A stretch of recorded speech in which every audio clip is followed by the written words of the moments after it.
pero no bajo la misma figura. Por eso dije que él supo lavar y guardar la ropa, pero me lo encontré a él menos conservador que al resto. La pregunta inicial de usted, por cierto, buenas tardes. Pues sí, Arrancamos de una vez. Claro. ¿Qué eres de la casa? Un placer, como siempre, estar con ustedes, sobre todo con una institución como Doña Carmen y Carolina, mi compañera de canto de los viernes. O sea que... Claro, yo le aplaudo mientras ella canta en el karaoke del Club Arroyondo. Sí, yo diría que no solamente los jóvenes, los políticos en sentido general en República Dominicana tenemos un contenido bastante conservador. ¿Por qué? Porque la sociedad dominicana, que para mí ha sido bastante sorpresivo, por lo que usted dice, que me quiere la socialdemocracia, es bastante conservadora. Y la circunscripción 1 lo es aún más. Entonces, hay temas que aunque tú tal vez pienses distinto, los políticos o evaden tratarlos o se ponen en el centro y tratan de no tener que hablar mucho sobre eso. Ejemplo, la comunidad LGTB, las 3 causales, y hay otras cosas también que la gente le tiene miedo a hablar de ellos por miedo a que le tumbe votos. La influencia de las religiones también. Claro que sí. Eso se torea, se elude, e incluso algunos llegan al extremo de en tiempo de campaña visitar templos que nunca iban a visitar. Si son evangélicos, benditas, católicos, etcétera, aunque la gente no lo quiera, todavía la religión aquí tiene una influencia muy importante, aunque no se puede negar que ha ido bajando con relación a 30 o 40 años detrás. Todavía la sociedad dominicana es muy religiosa y todavía se puede meter cuco, como se dice, a la gente. Sin embargo, yo no sé por qué tienen tanto miedo, porque la primera vez que se habló del tema 3 causales, hace 10 años atrás, yo recuerdo que las iglesias pusieron un listado. Estos son los legisladores, la pusieron en la entrada de las iglesias, que votaron por las 3 causales, y todos esos legisladores en el 16 ganaron. Claro. Todos. O sea que no sé por qué tanto miedo. Yo recuerdo el buen amigo Julio César Valentín, que se expuso en Santiago de una manera muy valiente y muy ideológicamente correcta, y ganó en aquella oportunidad, pero... Usted sabe que la familia de César Valentín era PRDista antes. Claro. Y está reivindicando. Claro. Mira, No, ella me miró, yo dije, cuidado, ¿qué me va a decir? No. Sí, no, porque yo conocí a César Valentín siendo ya saliendo de la adolescencia, cuando empecé a trabajar, y yo recuerdo que yo empecé a trabajar en la Cámara de Diputados. Y yo recuerdo que él era diputado y él era como muy simpático, muy cercano, parecía muy PRDista, y los PLDistas todavía para esa época eran los rancios con cierta distancia, pero él no era así. Y yo un día de fuera de acá le pregunté, pero ven acá, ¿por qué tú eres tan simpático, tan cercano, tan agradable? Me dice Abril, es que venimos del mismo sitio. Y digo yo, ¿cómo así? Aunque yo soy PLDista, mi familia era muy, muy PRDista. Yo fui el que lo sacó del PRD, como quien dice, porque iba lo sonsacó, pero gratis, me imagino, porque ahora cuesta mucho eso. Bueno, pero si Julio César Valentín está escuchando, le aseguro que va a decir que él recuerda esa experiencia con Abril, y que va a venir un día a presentarse. Claro, y que él goza de nuestro afecto y consideración. Somos egresados del mismo Centro de Estudios en Seguridad Hemisférica en Washington. Ay, mi madre. Él y yo somos amigos. Pero quiere decir entonces, porque esta joven hizo así un desvío muy interesante, que los PRDistas eran y son más abiertos que los que pertenecen al partido de don Luis Abinader. Mire, yo estoy muy sorprendida con los PRMistas, porque en mi caso, que yo me crié con ellos y que todo lo que yo puedo saber de socialdemocracia lo aprendí trabajando con ellos, veo que desde el gobierno central se toman muchas decisiones, o se le tienen miedo a tomar decisiones que tengan que ver con la socialdemocracia. Y usted ve que el presidente dice que es un socialdemócrata, pero mire el costo que ha tenido que pagar, por ejemplo, Farideh Raful, por estar protegiendo temas en el Congreso que responden a la socialdemocracia. Ella ha pagado, hay otras razones también, pero ha pagado un precio por estar, por ejemplo, a favor de las 3 causales. Y la menciono a ella porque rápidamente de la circunscripción 1 es la que más puedo recordar, que ha sido muy atacada por sus pronunciamientos con respecto a las 3 causales y con respecto a la comunidad LGTB. Y asumo que el presidente Abinader no ha hecho lo que hizo Danilo Medina en su momento, que paró el Código Penal, a pesar de haber dicho en el caso del presidente Abinader, que estaba a favor de las 3 causales, y sin embargo, él, que tiene una mayoría mecánica, que ha puesto a esa mayoría mecánica, ha aprobado leyes a sangre y fuego en el Congreso, y sin embargo, no han podido pasar el Código Penal. ¿Y qué otras cosas te han preocupado o sorprendido precisamente de ese desempeño que comentabas, aparte de lo de las 3 causales? Bueno, ¿qué te digo? El tema de los fideicomisos, por ejemplo, yo veo como una tendencia muy marcada a darle poder al sector privado, lo cual no siempre es malo, pero cuando son temas que pueden afectar claro. el capital dominicano de todos los dominicanos, entonces preocupa, sobre todo después de que vivimos la privatización con el doctor Leonel Fernández, que todo de muy mala recordación para la gran mayoría, y yo sé que no son las mismas figuras jurídicas, pero uno siente cierto temor, porque lo vimos cuando intentaron hacer el fideicomiso de Punta Catalina la primera vez, se ha comentado con el fideicomiso de Pedernales, el fideicomiso de la policía. Yo me imagino que tú puedes dar mucho más detalles que yo. Y todavía no ha salido el contrato del fideicomiso. Y todavía realmente no sabemos realmente qué es lo que pasa. Entonces, cuando yo veo que al sector privado se le da tanto poder en el Estado Dominicano, que es algo más del neoliberalismo, de la derecha, que de la socialdemocracia, entonces uno se preocupa. Abril, para no cerrar ese aspecto, que fue usted que buscó la soga, ¿usted piensa que el PRM es un desprendimiento del PRD o ese es el partido de don Luis Abinader? Yo creo que, bueno, que se oye feo esa frase. El PRM es una mezcla. Yo, en un principio, qué sé yo, 6, 7, 8 años atrás, hubiera dicho que era un desprendimiento exclusivamente del PRD, pero ya no es así. En el PRM hay mucha gente de la mal llamada sociedad civil, hay gente de otros partidos. Por ejemplo, Ito Bisonó no podemos decir que viene del PRDismo. Ito Bisonó tiene una... Muy crítico del presidente Abinader y del PRD fue en una ocasión. Exactamente. Sí. Usted tiene que Carlos Pimentel viene de Participación Ciudadana. Usted tiene que... bueno, Luis Miguel de Camps viene de otro partido que también es un desprendimiento del PRD, que viene del Toro. Entonces usted tiene gente de muchos partidos, tiene gente aliada. Los que están conquistando ahora, o los que están viniendo. Usted tiene alcaldes, diputados y figuras políticas que vienen del PLDismo, del Balaguerato. Entonces ellos son una mezcla ahora, vamos a decir medio extraña, porque hay gente de derecha, hay gente de izquierda, hay gente de centro, hay gente que uno no sabe lo que es. Hay de todo ahora mismo. Pero así se gana, ¿no? No, claro. Ellos están haciendo lo que ellos entienden que tienen que hacer para ganar elecciones. Yo diría que el PRM aprendió mucho de los errores del PRD, del PLD, del Balaguerato. Ellos están haciendo lo que tengan que hacer. ¿Por qué tú dices Balaguerato y no balaguerismo?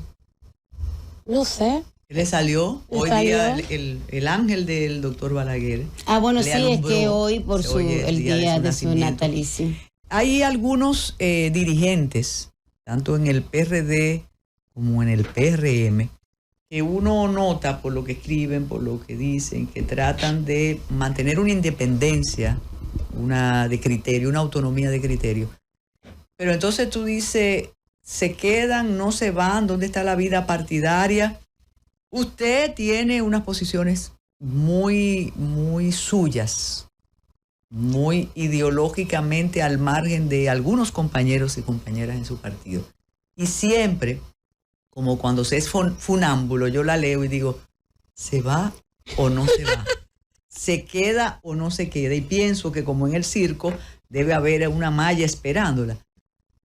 ¿Ese pensamiento la desvela en alguna ocasión?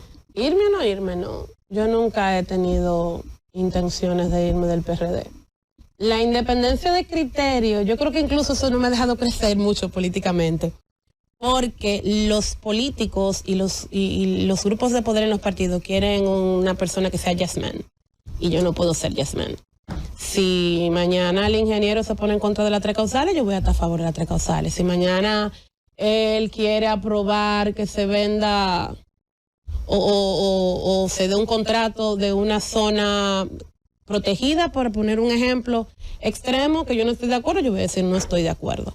Entonces, los líderes políticos de todos los partidos generalmente quieren gente que le diga, nos vamos a ir por aquí porque eso es lo que conviene. Si yo entiendo que va totalmente en contra del principio, yo sencillamente voy a decir que no. Y si no lo digo públicamente, por lo menos me voy a mantener distanciada de ese tipo de posiciones. Bueno, aquí estuvo Yané Camilo, precandidata a la alcaldía, y ella un poco dice eso, y que ella ha podido pensar con cabeza propia en el PRD. Sí, Yané tiene una independencia de criterio que en su momento tuvo que pasar su centro. Sí. Ya ella ha salido del centro, yo espero igual que ella salir en algún momento también. Y a propósito de mujeres, ¿cómo están las mujeres en el PRD? Estamos trabajando mucho. Realmente el tema de las posibles alianzas ralentiza un poco el proceso, porque mientras no terminen de definir en cuáles municipios se van, en cuáles no se van, o dónde vamos a encabezar y dónde no vamos a encabezar, y cuáles son las posiciones que están en juego o que estarán disponibles, la gente tiende a frenarse un poco. Pero las mujeres del PRD siempre han sido como las zapatas del partido. De hecho, en pandemia, mientras todo el mundo estaba tranquilo pensando que iba a pasar, las mujeres del PRD nos estábamos reuniendo por Zoom e incluso salíamos en determinados momentos a temas de bienestar social, de ayuda y ese tipo de cosas. O sea, nosotras nunca nos hemos dejado de trabajar, y al igual que todos los partidos estamos identificando las figuras que tienen para tratar de cumplir con el tema de un mínimo de 40 y un máximo de 60. Bueno, y aunque Carolina y yo acordamos que íbamos a hablar con Abril Peña Abreu, sin tener que hacer otras referencias, aunque eso está ahí, precisamente cuando estuvo aquí Silvia García Polanco, diputada del Parlacén, por exacto, se volvió a reivindicar algo que creo que es innegable: la influencia, el trabajo y el empeño de José Francisco Peña Gómez para que en el PRD las mujeres tuvieran voz. Claro, eso claro. Yo creo que es el político que se lleve ese palmarés y que nadie puede discutir. No se puede discutir. Papi fue el ideólogo de que en el PRD, antes de que se hablara de cuotas y de que se hablara de liderazgo femenino en igualdad de condiciones, papi puso una cuota mínima en el PRD de 25%, que luego se elevó a un 33% y ya está paritaria en estos momentos, y logró que toda su feligresía creyera en eso, apoyara eso. Y FEDOMUS durante muchos años fue un partido dentro de otro partido, con independencia de criterio, independencia en presupuesto, y Peggy, que fue su primera presidenta, creció desde allí, y después Yadira Enríquez también, y Yanet Camilo también, y las tres son fuerzas políticas a tomar en cuenta. Una marca partido, una marca mujer, con el respeto y el respeto a la posición desde la perspectiva de esas mujeres. Porque tú puedes tener el discurso y no asumirlo, pero eso es una realidad. Dice Francis que tenemos que hacer una pausa. Continuamos después con Abril Peña Abreu. Porque nos llama alguien, Carolina me manda el mensaje y dice: pregúntele a Abril si son tantos hermanos y tienen posiciones diferentes, que si uno no influye en otro. Claro. Me imagino que eso le preguntan siempre. Sí, en las reuniones de familia, ¿cómo se da eso? Nosotros, yo creo que con el que yo más hablo de política es con José Fran. Y tengo que admitir que hay momentos en que nos matamos. No decimos, señores, porque José Fran, todavía yo puedo ser su hija. Entonces, él tiene sus días en que él respeta mi opinión, me la celebra. Y después que usted es una niña muy criada. Y después que yo no sé de política, que yo estoy hablando, que yo soy un muchacho. Entonces yo mido el día, le mido la temperatura, porque él también tiene posiciones muy firmes con respecto a sus apoyos y sus amores en política. Y yo no hemos coincidido generalmente en ellas. Entonces él dice que él no lo entiende. Digo, bueno, pero mucha gente no entiende por qué tú estás en esa acera, entonces tú tienes que respetar la mía. Pero ellos en sentido general siempre la respetan. Y realmente cuando nosotros nos juntamos, el grupo entero, no se suele hablar de política. Se relaja mucho, se puede hablar incluso de la situación del país, pero no se habla de política cuando estamos los 7. Posiciones. No. ¿Tienen miedo los descendientes de Peña Gómez de optar por posiciones electorales? Yo soy de la que digo que ninguno de nosotros nunca nos van a dejar tener mucha posición de poder en ninguno de los partidos que vienen del PRDismo. ¿Cómo? Yo estoy convencida de eso, y él me dice, no, pero yo siempre lo he dicho.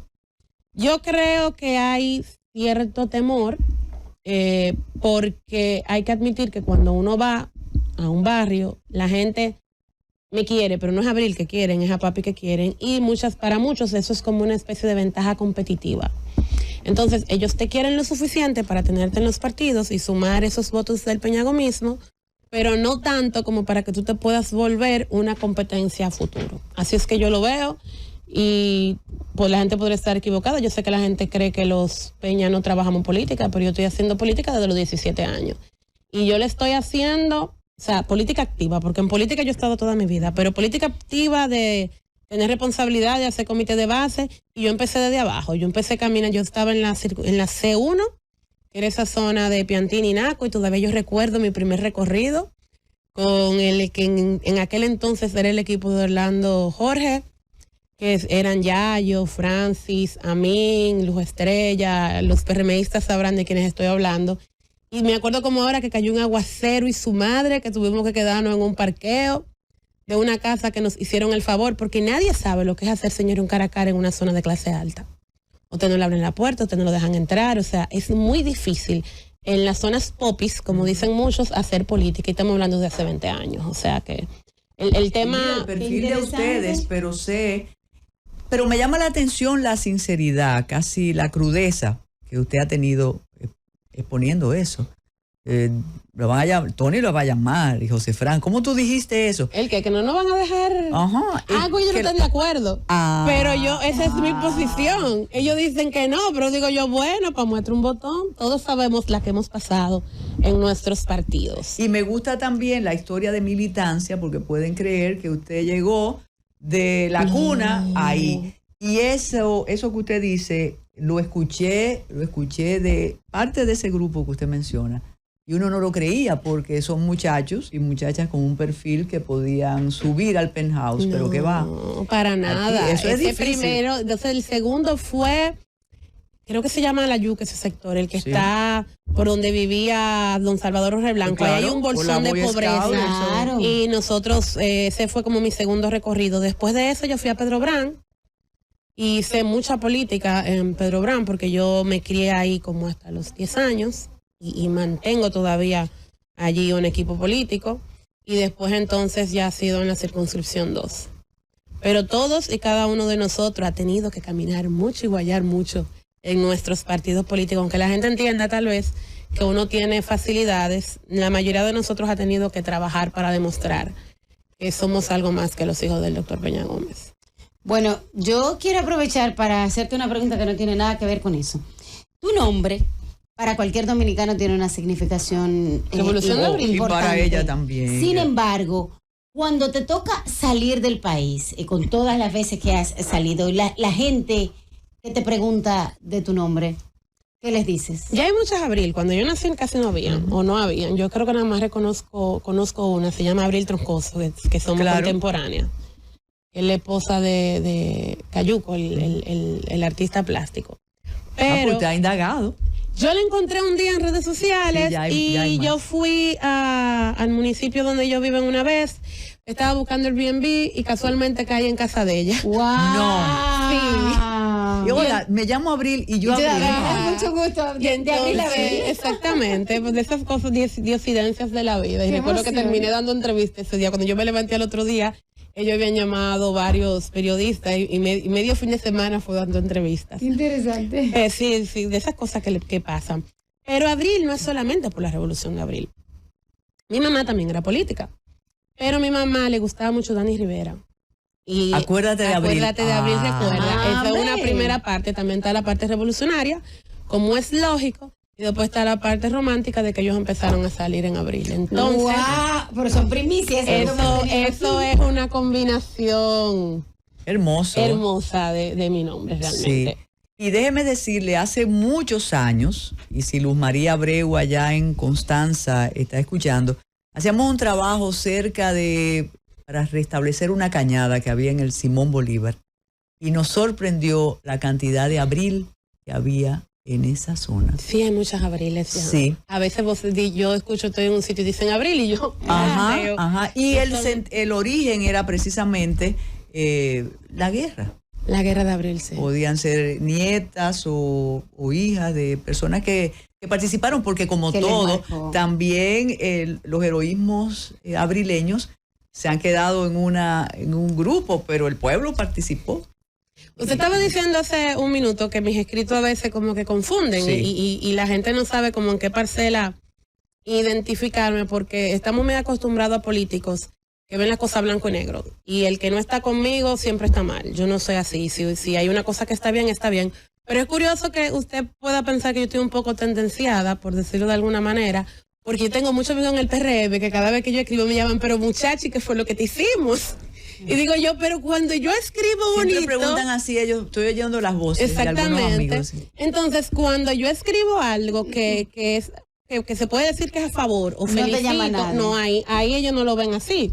Entonces, para muchos de ellos yo soy muy crítica con el gobierno, sabiendo yo, porque entonces del lado mío, cuando yo hablo a favor del gobierno, me dicen, pero tú no pareces opositora.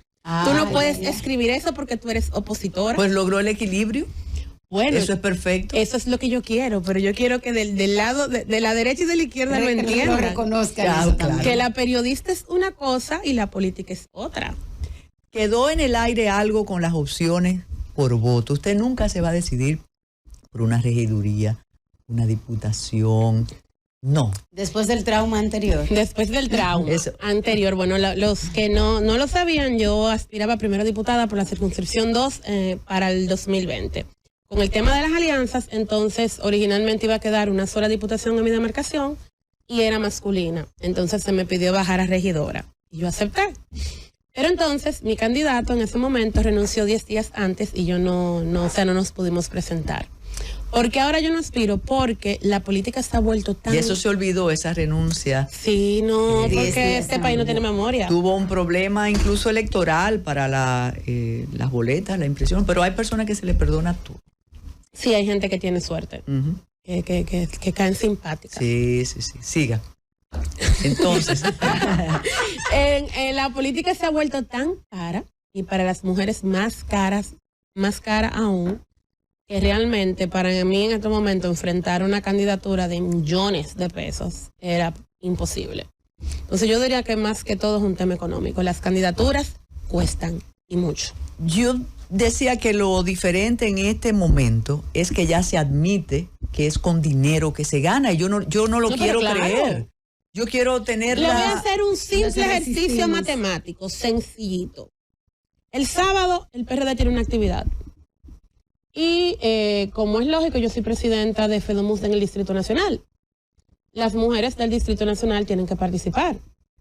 Pero para que participen usted tiene que pagar aunque sea el transporte, porque usted no le puede pedir a un infeliz que venga de el kilómetro 14 hacia la circunscripción 3, que pague ella el pasaje de su bolsillo cuando posiblemente ella lo que tiene es un sueldo mínimo si lo tiene. Trasladar 20 o 30 personas tiene un costo de 10,000 o 15,000 pesos. Sí. Usted no le está comprando, usted le está dando el pasaje.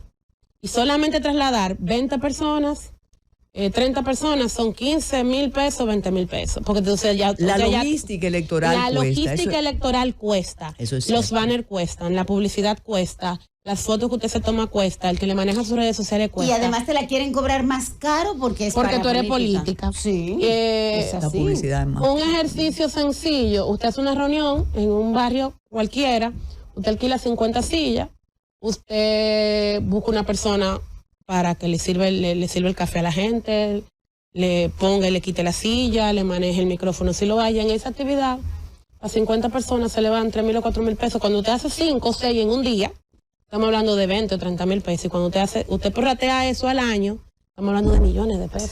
Sí. Y ahí no hablamos Y ni ella de está siendo compra. ahorrativa. No, estoy siendo ahorrativa y muy Porque- básica. Sí, porque ¿quién te monta una actividad? Porque con ahora 3,000 pesos? mismo... Y la botellita de agua usted no la mencionó, y la proteína Y los tampoco. refrescos y Exacto. que usted está caminando en un barrio no, le voy a poner algo muy sencillo. La Yo no estoy logística. aspirando, ¿verdad que no? Yo cuando termine el programa le puedo enseñar las conversaciones de gente que no entiende que yo no estoy en el gobierno porque no lo entienden. Y tú tienes hermano en el gobierno y todos los permitas tú lo conoces y tú puedes llamarlo para que me regalen un colchón y para una canastilla y se me acabó el medicamento y yo no tengo leche y yo no tengo que pagar el colegio de mi hija y se me acabó el uniforme y la lista no tiene fin. Yo al principio trataba de no, o sea, cuando era ese tipo de cosas yo le decía, yo no soy del PRM y ya. Pero entonces empezó incluso a causarme cierta tasa de rechazo porque la gente no cree que yo no puedo ir y tocar una puerta. Entonces ya yo cuando veo que el caso es real, realmente es verdad, no me cuesta nada, mando un mensaje, mire, fulano, me escribió tal persona que tiene tal problema y yo le pongo el teléfono y si quieren llamar bien y si no también, ya yo cumplí con una necesidad de un ciudadano. Pero es caro. ¿Por qué? Porque cuando una gente me grita por leche y yo sé que no me voy a poder comunicar con la persona, ¿quién usted cree que la compra? Claro. Mira, qué bueno que usted haya hecho esa declaración, Sí. porque es difícil en algunos sectores no creer que Abril Peña no puede llamar por teléfono a alguien, estamos viendo los nombres, y decir, mándame leche, mándame colchón, mándame una sabanita. Eso es verdad. Bueno, con las inundaciones y las lluvias, yo quisiera como que Facebook y WhatsApp se cayeran para que los mensajes no entren. Porque se me hace difícil negarme. Porque eso es asistencialismo. El asistencialismo logra simpatías o las mantiene. Sí, no. Hay gente que todavía cree en que si, aunque yo no le pida el favor, porque yo jamás, los que me siguen en mis redes sociales ven que yo he entregado cosas, pero yo jamás he publicado el rostro de una gente que le entregué. Pero hay gente que sí, que vamos a decir que es agradecida, y otra gente que no, sencilla. Hay una anécdota para que vean cómo que piensan muchos. Yo conozco una compañera que me dijo en su momento que el partido nunca había hecho absolutamente nada por ella. Y yo, está bien, que por eso ya se iba, etcétera, etcétera, etcétera. Y después me dice, yo no tengo cómo agradecerle a tu papá, porque en esta casa donde tú estás viendo, más los 4 apartamentos que están arriba, me la dio tu papá. O sea, papi le dio el dinero, no sé cómo, un terreno, y ella hizo su casita, y encima de la casa hizo 4 apartamentos más. Pero ella entiende que el partido nunca le había dado nada. O sea, todo eso en menos de 3 minutos, ella me dice, no me dio nada, pero tu papá me dio esto. Entonces, la gente es así. Abril no sabe todo lo que ella ha dicho, con contundencia aquí. Quizás ahí en el gobierno que estábamos esperando, el que nos toca esperar, que es el de la tarde. Abril, no hay otro. Entonces, tengan excelente fin de semana y quédense aquí en la Z, que ahí está la Z. El gobierno, iba a decir esperando el gobierno, ahí está el gobierno de la tarde. Abril y yo nos vemos en la actividad de Doña Niurka este sábado, por supuesto. Ahora me toca a mí en el Club Arroyo Hondo. Claro. Usted sabe que ya Abril es socia porque le dieron una membresía. A mí no me la han dado todavía, yo mandé todo mi entregado el carnet. Regresamos. Pero es socia de allá porque canta.